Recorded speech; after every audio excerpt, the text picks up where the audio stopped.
আসসালামু আলাইকুম। আজ আমি দেখাচ্ছি বেগুনের ভর্তা রেসিপি। খুবই সহজে বেগুনের ভর্তাটা করা যেতে পারে। বাসাতে গ্যাস নেই, সমস্যা কি? ইন্ডাকশন থাকলে বেগুনটা পুড়িয়ে ভর্তা করা যেতে পারে খুবই সহজে। আমি এখানে আগে থেকে পরিষ্কার করে 2টা ফ্রেশ বেগুন নিয়েছি। এই বেগুনগুলোকে আমি এখন একটা ছুরির সাহায্যে ফুটা করে নিব। আপনারা যে কোনো কিছুর সাহায্যে এই বেগুনটাকে ফুটা করে নিতে পারেন। বেগুনটা ফুটা অবশ্যই করতে হবে, এতে বেগুনের ভেতরের পানিটা বের হয়ে বেগুনটা সিদ্ধ করতে সাহায্য করবে। এভাবে করে আপনারা বেগুনটাকে ছিদ্র করে নেবেন। আর বেগুনের গায়ে তেলও মাখিয়ে দিতে পারেন। তারপর আমি একটা লোহার কড়াইয়ে ইন্ডাকশনে বসিয়ে দিয়েছি। প্রথমটা আমার স্কিপ হয়ে গেছে। তারপর আমি এই বেগুনটাকে এভাবে নেড়ে চেড়ে উল্টে আমি বেগুনটাকে পুড়িয়ে নিয়েছি।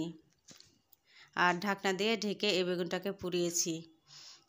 দেখে বুঝতে পারছেন বেগুনটা পুরানো হয়ে গেছে আর কতটা সিদ্ধ হয়েছে, আর বেগুনের ভেতরেরও পানিটা বের হয়ে এসেছে।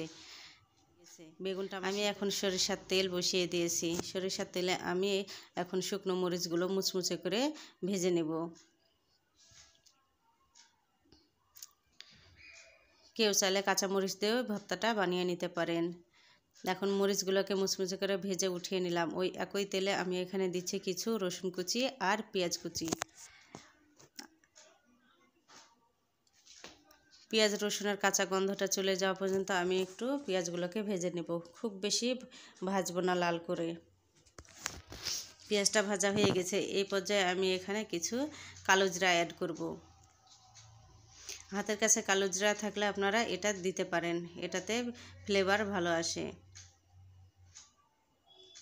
রসুন পেঁয়াজ আমার ভাজা হয়ে গেছে। এখানে আমি একটা প্লেটে নিয়েছি ভাজা মরিচ, ধনিয়া পাতা কুচি আর পেঁয়াজ রসুন ভাজা। বেগুনগুলোর আমি চোচাটা ছিলে ফেলেছি। এখন আমি একটা চামচের সাহায্যে বেগুনটাকে ভেঙে নিচ্ছি। আপনারা চাইলে এই কাজটা হাত দিয়েও করতে পারেন।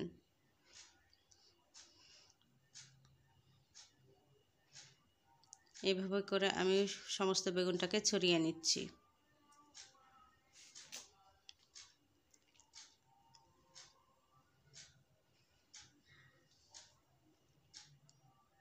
বেগুনটা ছড়ানো হয়ে গেছে। এখন ভেজে রাখা মরিচের উপর কিছুটা লবণ দেব, পরিমাণ মতো লবণ দিয়ে মরিচটাকে আমি ভেঙে নেব। এই কাজটা হাত দিয়ে করতে হবে, না হলে মরিচটা এভাবে ভাঙা যাবে না। এখন আমি আবারও চামচের সাহায্যে ভর্তাটা মেখে নেব। আপনারা চাইলে এখানে হাত দিয়েও এই ভর্তাটা করে নিতে পারেন।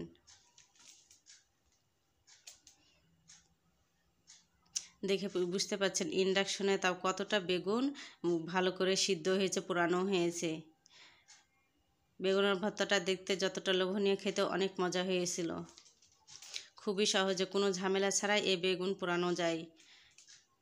ইন্ডাকশনে একটা লোহার কড়াইয়ে দিয়ে এই বেগুনটা পুড়িয়ে নিতে পারেন। আপনারা ননস্টিকের কড়াইও এই বেগুনটা পুড়িয়ে নিতে পারেন। দেখে লোভনীয় কতটা মনে হচ্ছে দেখুন।